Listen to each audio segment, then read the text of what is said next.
Tappiomieliala. Se kalvaa miestä sisältä ulospäin. Olen kyyhjyttänyt pelossani tässä nurkassa liian kauan.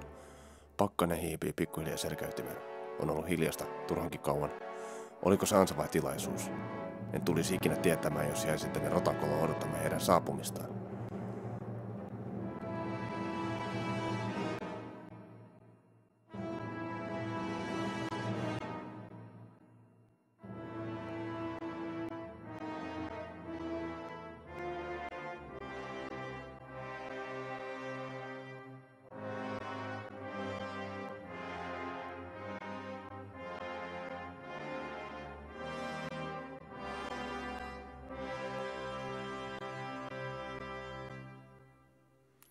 Vihollinen oli viheliäinen olento. Tunsin aina, kuinka he seurasivat jalanjäljessäni, vaikkei siellä olisi ketään. Tunsin kuumottavan katseen, jotka odottivat hetkeä iskeä. Voin tuntea, kuinka jokin painatus takaraivoani, kuin kertomaan, että se oli siinä. Peli on ohi.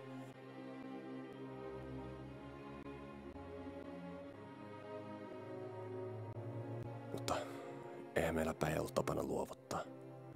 Ei ainakaan vielä tänään.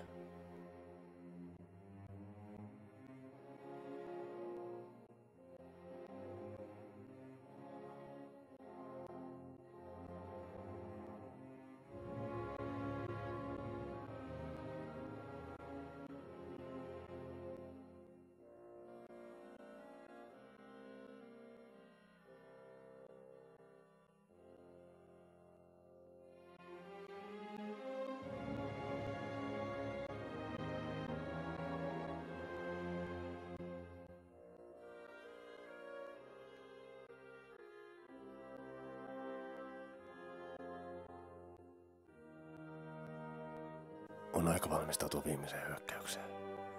Se on nyt kaikki tai ei mitään.